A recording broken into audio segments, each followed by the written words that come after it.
எதிர்புதிரும் துறைகிறது. பீகார் தேர்தலுக்கு பிறகு கட்சிகளின் நிலைப்பாடுகள் மாறிக்கொண்டு வருகின்றன. காங்கிரஸ் ஒருங்கிணைத்துக் கொள்ள முயற்சிகளை செய்து வருகிறதா? அதற்கு ஒரே இலக்கு பிஜேபியும் RSS தானா? அதற்கு தான் திரு ராகுல் காந்தி இது போன்ற கருத்தை முன்வைத்தாரா? இதை பற்றி பேசுவோம். திரு வேலுச்சாமி, இது நீங்க சொன்னீங்க, இப்பொழுது பீகார் தேர்தலுக்கு பிறகு முக்கியமாக திரு ராகுல் காந்தி மீது பிஜேபியுடைய முக்கிய தலைவர் குற்றச்சாட்டு வைத்த பிறகு திரு மோடிக்கு எதிராக ராகுல் காந்தி தான் என்ற நிலை வந்துவிட்டது என்று, அது இப்பொழுதுதான் அந்த வலிமையை நீங்கள் உணர துவங்கி இருக்கிறீர்களா?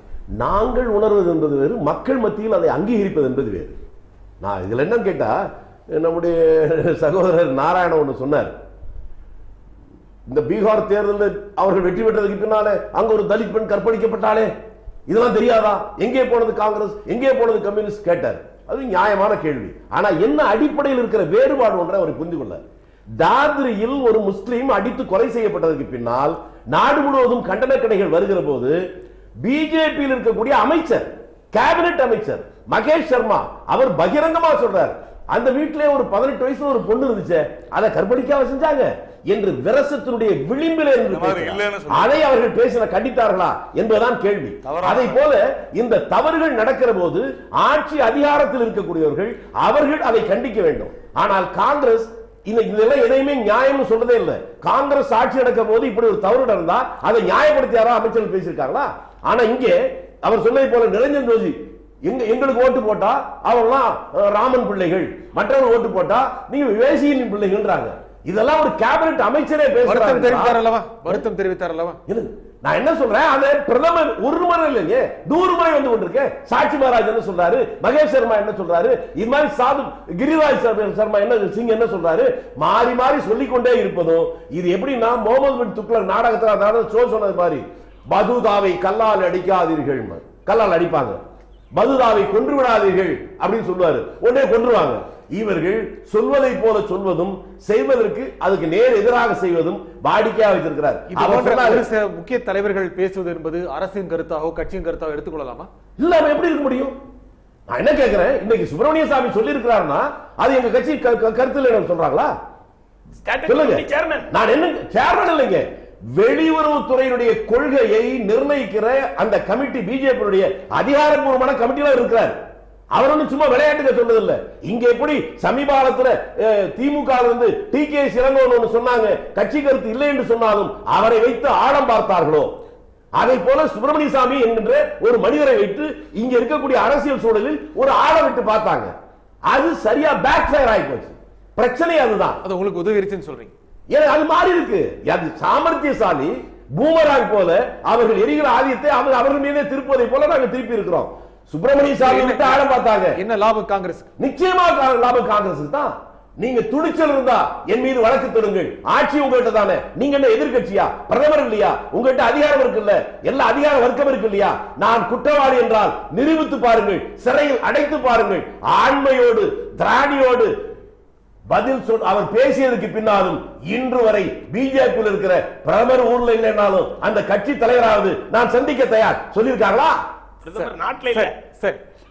திரு நாராயணன், திரு ராகுல் காந்தியை ஏதோ ஒரு வகையில் பலப்படுத்தி விட்டதாக பிஜேபி நினைக்கிறதா இல்லையா? ஒரு பலமும் இல்லை, இன்னும் பலவீனமா தான் போயிட்டு இருக்கிறார். பாவம் உள்ளுக்குள்ள அவளுக்கு இந்த இது சொல்லுவாங்க பாருங்க, இது ஸ்ட்ராங்கு பேஸ்மெண்ட் வீக்கு அப்படின்னு சொல்லுவாங்க. அந்த மாதிரி அவர் பாவம் ஒரு பயத்துல தான் அதெல்லாம் பேசிட்டு இருக்காங்க. தொடர்ந்து வடிவேல் நகைச்சுவைகளை வேற என்ன செய்ய முடியும்?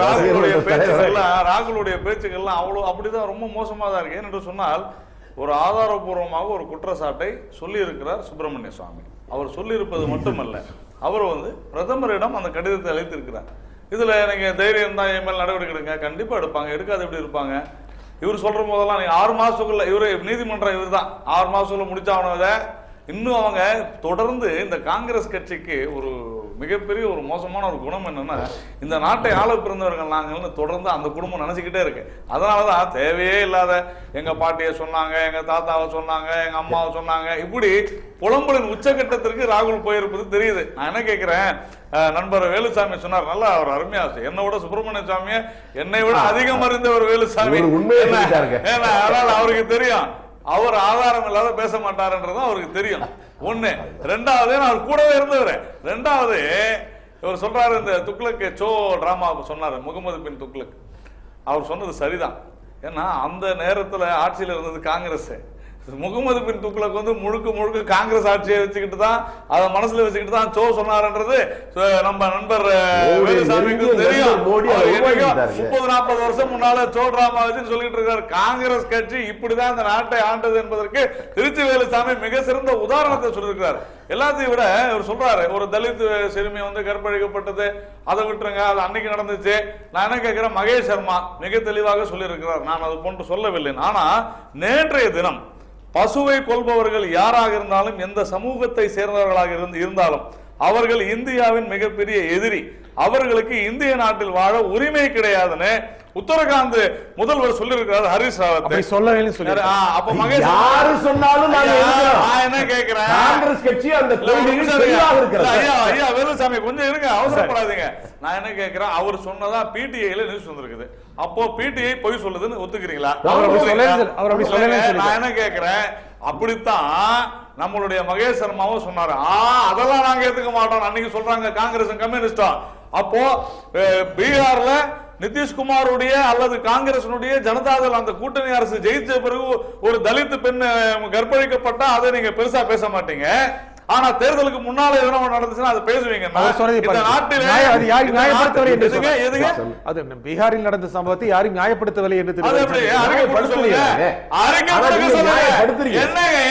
நீங்க எவ்வளவு பேசுனாங்க. நான் என்ன கேட்கிறேன், நம்ம பொன்முடி சொன்னாரு, ஐயோ இது வந்து இவங்களுடைய இதுவே இப்படிதான் அப்படின்னு ரொம்ப ரொம்ப ஆவேசமா பேசினாரு. கம்யூனிஸ்ட் பொறுத்தவரையிலும் அவர்களுக்கு அவர் சொன்னார், நியாயமா சரியா செஞ்சா வாழ்கன்மோ இல்லைன்னா ஒழிகன்மார். அவங்களை பொறுத்து வரலாம். நீங்க சொன்னது மாதிரி தான், நீங்க அவரை இடையில சொன்னீங்க, அவருடைய பார்வையை சரியா உங்களால செய்ய முடியாது இல்லைங்க. இவர்களுடைய அந்த மனநிலையை எப்பொழுதுமே அரசுக்கு எதிராக இருக்க வேண்டும். இது ஒண்ணுதான் கம்யூனிஸ்ட் பொறுத்த வரைக்கும். விமர்சனம் செய்வதற்காகவே இந்த கடவுள் வந்து யாரையாவது அவதரிக்க வைத்திருக்கிறார் என்று சொன்னால் அது கம்யூனிஸ்டுகள் தான், அதுல ஒன்னும் சந்தேகமே கிடையாது. இவர் சொல்றாரு, யோகி ஆதித்யநாத் வந்து உத்தரப்பிரதேச அரசு வந்து தடை பண்ணிருக்குன்னு. வெஸ்ட் பெங்கால்ல இவங்க எத்தனை லீடர்ஸ் வந்து மம்தா பானர்ஜி தடை பண்ணிருக்காங்க தெரியுமா? நான் லிஸ்ட் கொடுக்கறேன். என்ன அதெல்லாம் இல்ல, நான் லிஸ்ட் கொடுக்கறேன். அவர் சொன்னது வன்முறையை தூண்டுகிறார்கள், அதாவது வன்முறையை தூண்டுகிறார்கள். எவ்வளவு மோசமான பேச்சுக்களை கம்யூனிஸ்டுகள் சொல்லிருக்காங்க. அவருடைய கட்சியே அப்துல்லா குட்டின் ஒருத்தர் எழுதியிருக்கிறாரு. நான் பலமுறை சொல்லிருக்கேன். அவர் சொன்னது டென்ஷன் ஆவாங்க. அதான் உண்மை. எப்படி பேசுறாங்க பினராயி விஜயன், நாங்கள் அரசியல் ரீதியாக படுகொலை செய்து அந்த பிணங்களை கோணி முட்டைக்குள் உப்பை வைத்து திணித்து அதன் மூலம் தான் அரசியல் செய்வோம். வெஸ்ட் பெங்கால்ல கூட காங்கிரஸ்காரர்களை இப்படித்தான் கொலை செய்து அரசியல் எதிரிகளை பழி வாங்கி நாங்கள் அரசியல் நடத்துவோம்னு தெளிவா பேசிருக்கிறாரு. அப்துல்லா குட்டின் ஒரு எம்எல்ஏ, காங்கிரஸ் எம்எல்ஏ, இப்ப இருக்கிற எம்எல்ஏ காங்கிரஸ் பத்திரிகை சொல்றாரு. அதை மறக்க முடியுமா? நான் சொன்னா தப்பு, ஆனா நீங்க சொன்னா கம்யூனிஸ்ட் பொறுத்து வரலாம். அவர் சொன்னது பதில் சொல்லுங்க. ஆண்டு காலம் அடக்குமுறை ஆட்சி நடத்தி அவர் சொன்னதுக்கு பதில் சொல்லுங்க. ஒரே கட்சி ஒரு ஆட்சி உண்டு சொன்னா அது கம்யூனிஸ்ட். அவர் சொன்னதுக்கு பதில் சொல்லுங்க. பிரதமர் பகிரங்கமாக கண்டித்திருக்க வேண்டும் அவருடைய சக அவசியமே இல்லைங்க. ஏன்னா நான் தான் முதல்ல உங்களுக்கு சொல்றேன், தாத்ரி சம்பவம் இந்த நாட்டினுடைய எதிர்க்கட்சியாக கருதப்படக்கூடிய காங்கிரஸ் மற்றும் ஒரு 9 சீட்டு வச்சிருக்கிற கம்யூனிஸ்ட்னால அதை வந்து இந்த விசாரணை அவங்களே நடத்தி தீர்ப்பு கொடுத்துட்டாங்க. எதுக்காக கொலை நடந்துச்சு, எஃப்ஐஆர்ல வந்து மாட்டுக்கறி அப்படின்னு இருக்குதா, பீஃப்ன்றது கிடையாது, எதுவுமே இல்ல. அப்படி இருக்கும் பொழுது ஒரு பிரதமர் இவங்க சொல்ற பொய்யை ஏற்றுக்கொண்டு ஐயோ நடந்ததுதான் சொல்ல முடியாது. ஏனென்று சொன்னால் இவர்களை போல பொறுப்பற்ற பிரதமர் அல்லவர், அவர் ஒரு பொறுப்பான பிரதமர். மேலும் மணிசங்கர் பாகிஸ்தான்ல போய் சொல்றாரு மோடியை கொலை செய்வோம்னு.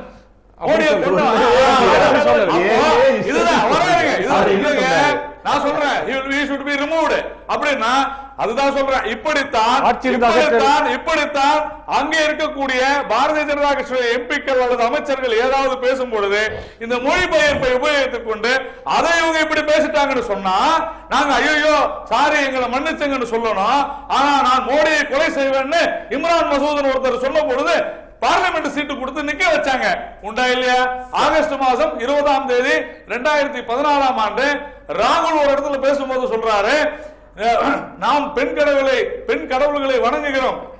அப்படி இங்க இருக்கக்கூடிய கோவிலுக்கு செல்லும் ஆண்கள் பெண்களை மானபங்கப்படுத்துகிறார்கள் அப்படின்னு சொல்லி கோவிலுக்கு போற இந்துக்கள் எல்லாம் கேவலப்படுத்துறாரு. அதுக்கு என்ன பதில் சொல்றீங்க? சரி சரி சரி சரி திரு பொன்முடி, ஒரு ஆட்சி அதுக்கு பதிலே வராது யார்கிட்ட இருந்தோம். நிச்சயமா பதில் சொல்றாங்க. உங்களை சொல்லியிருப்பாரு, கோயில்ல நாங்களாம் சாமி தான் கும்பிட போறோம்.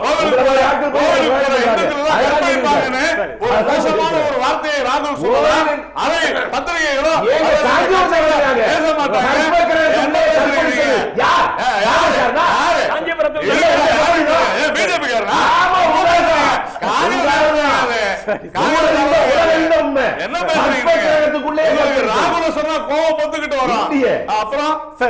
திரு பொன்முடி ஆட்சி இருக்கிறது மத்தியில் அது என்ன விதமான வளர்ச்சி திரும்பி முன்வைத்திருக்கிறது, அது தொடர்பான விமர்சனங்கள் பதிலாக எதிர்க்கட்சிகள் மதம் சார்பான பிளவுகளை முன்வைத்து ஒரு சொல்லாடலை கருத்தலை மக்கள் முன்வைப்பது என்பது திசை திருப்பல் தானே சார்? நீங்க பிஜேபி வளர்ச்சி திட்டத்தை சொல்லி ஆட்சிக்கு வந்தது என்பது மட்டும்தான் உண்மை. அவங்க வந்து ஒரு 2 மாசத்துல சுஷ்மா ஸ்வராஜ் அந்த மேடம் அந்த அம்மா என்ன செஞ்சாங்க, எக்ஸ்டர்னல் அஃபேர்ஸ் மினிஸ்டர் கிளியர் கட்டா காங்கிரஸ் கட்சி விட்ட இடத்திலிருந்து நாங்கள் தொடர்கிறோம். அதாவது ஏற்கனவே காங்கிரஸ் கட்சி பின்பற்றிய அதே பொருளாதார கொள்கை டிட்டோ அப்படியே பிஜேபி ஃபாலோ பண்ணுது. மாற்ற முடியுமா? எந்த விதமான சேஞ்சஸ் அவங்க பிஜேபி பண்ணல. மாற்ற முடியுமா? மாற்றணும். நாங்க என்ன மக்கள் என்ன எதிர்பார்த்தாங்க? காங்கிரஸ் கிட்ட இருந்து ஆல்டர்னேட்டிவ் எதிர்பார்த்தாங்க. அதுதான் ஜனங்க மக்கள் எதிர்பார்த்தாங்க. மக்கள் வந்து எதிர்பார்த்தாங்க. பிஜேபி என்ன பண்ணணும் எங்களுக்கு தெரியும். பிஜேபி என்ன பண்ண உங்களுக்கு எப்படி தெரியும்? பிஜேபியை பொறுத்த வரைக்கும் இந்துத்துவ தான் சார் ஹிடன் அஜெண்டா. அது நீங்க அதிகாரத்தை பயன்படுத்தி அதை அமல்படுத்துறதுக்கு இறங்குவாங்க. அது அமல்படுத்தி வளர்ச்சி திட்டங்கள்லாம் அவங்க ஒண்ணும் பண்றதுக்கு அவங்கள்ட்ட சரக்கு இல்ல. ஒரு ஆட்சியாளர்கள் ஒரு இந்துத்துவாவை முன்வைத்த வெற்றி அடைய முடியும்.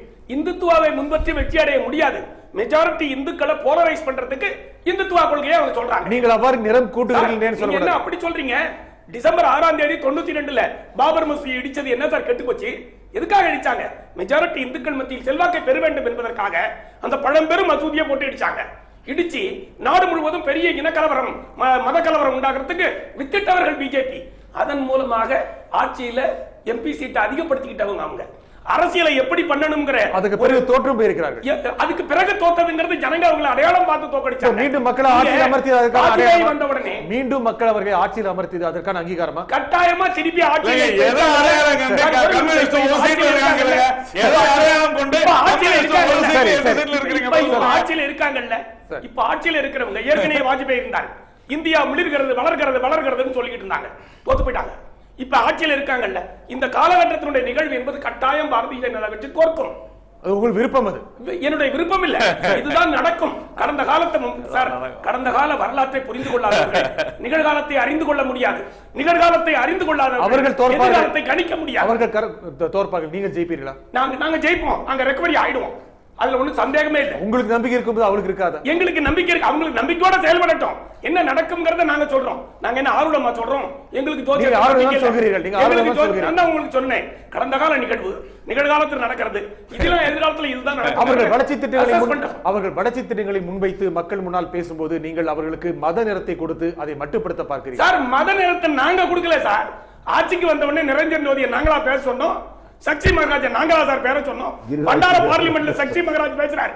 அல்ல 4 புள்ள பெத்துடுங்க, ஒன்னு ராணுவத்துக்கு அனுப்பிடுங்க, ஒன்னு இந்து மத பிரச்சாரத்துக்கு அனுப்பிடுங்க, மீதி 2 நீங்க தவறு என்ன இல்லையா? இல்லையா?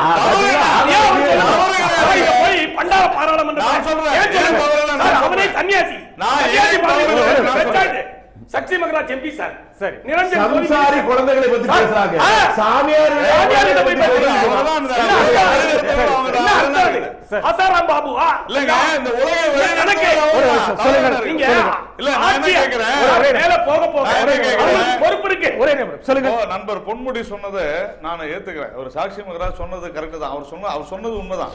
ஆனா கேரளாவில் நாராயணனுக்கு நன்றி. ஆமாங்க, கேரளாவில் இருக்கிற ஒரு திருசபைக்கு லெட்டர் அனுப்புறாங்க. அந்த திருசபை இந்த நம்ம திருசபையை சார்ந்த அத்துணை கிறிஸ்தவர்களும் அந்த குடும்பங்களும் 5 குழந்தைகளை பெற்றுக் கொள்ள வேண்டும். 4வது 5வது குழந்தைகளுக்கு வந்து கல்வி இலவசம், பிரசவம் இலவசம், எல்லா இலவசம் கொடுக்குறாங்க. அதுல 5வது குழந்தை வந்து இந்த திருசபையில் ஒரு அங்கத்தினர் ஆகணும், அதாவது அந்த திருசபை பணிக்கு வர வேண்டும்னு. அதே போல இஸ்லாமியர்கள் வந்து அவங்களுடைய மத கோட்பாடு படி குடும்ப கட்டுப்பாடு கூடாது, நாங்க எவ்வளவு குழந்தைகளா பெத்து போன்றாங்க. அப்படி சொல்லும் பொழுது இந்துக்கள் ஏன் பெறக்கூடாதுன்றத கேள்வி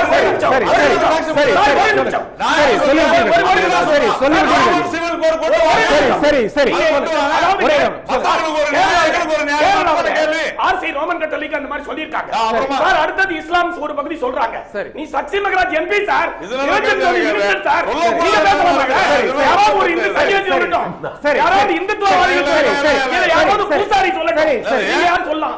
சக்தி மகராஜ் எம்பி சார் மூணாவது முறையாக எம்பியாக தேர்ந்தெடுக்கப்பட்டார்.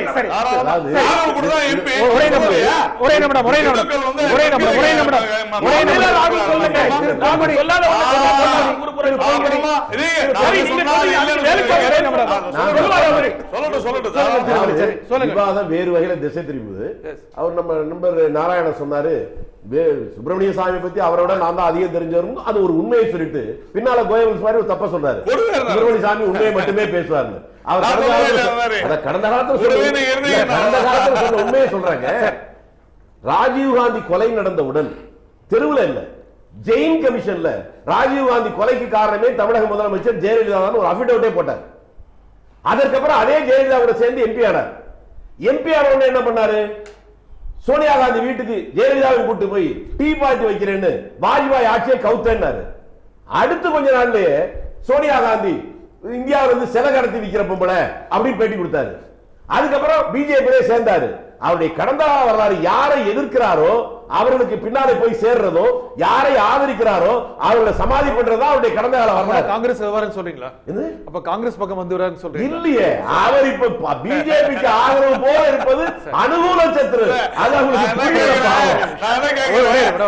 சுப்பிரமணிய சாமி அப்படியே வேலுசாமி சொல்றது போல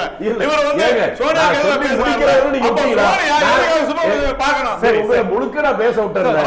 நான் கேட்கிறேன், இப்ப நம்ம பேச வந்தது ராகுல் காந்தியுடைய பிரச்சனை பத்தி. அது தெளிவா இருக்கு.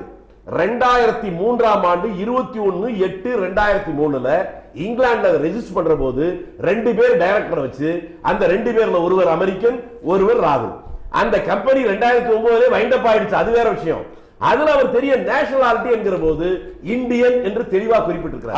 இன்றைக்கு அடிச்சு போட்டிருக்காங்க. நான் என்ன சொல்றேன், நான் இந்தியனா நான் யாருன்னு நான் ஒண்ணு சொல்லணும். இல்லனா இங்கிலாந்துடைய குடிமகன் சொன்னா இங்கிலாந்து அரசு சொல்லணும். இங்கிலாந்து அரசு அவர் இங்கிலாந்து குடிமகன் சொல்லல. இவரும் நான் இங்கிலாந்து குடிமகன் சொல்லல. ஆனா சம்பந்தம் இல்லாத சுப்பிரமணிய சாமி சொல்றாரு. அது உண்மையாக இருக்குமானால் அரசு உங்களிடம் இருக்கிறது, அதிகாரம் உங்களிடம் இருக்கிறது. பிரதம மந்திரியே, தைரியம் இருந்தால் என் மீது நடவடிக்கை எடுக்க சொல்லிட்டாரு. அதுக்கப்புறம் தைரியம் இருந்தால் நடவடிக்கை எடுங்க. அதை தெருவில் பேசிட்டு இருக்கீங்க. தொடர்ந்து பேசும். நாடாளுமன்ற கூட்டத்தொடருக்கு முன்னால் எதிர்க்கட்சிகள் எந்த அளவுக்கான சிக்கல்களை முன்வைக்கப் போகின்றன, எந்த அளவுக்கு நாடாளுமன்றம் நடக்கும், நாடாளுமன்றம் நடப்பதற்கு முன்னாலேயே எதிர்க்கட்சிகள் சிக்கல்களையும் பிரச்சனையும் உருவாக்க திட்டமிட்டுள்ளனவா? இதை தொடர்ந்து பேசுவோம். பாருங்க.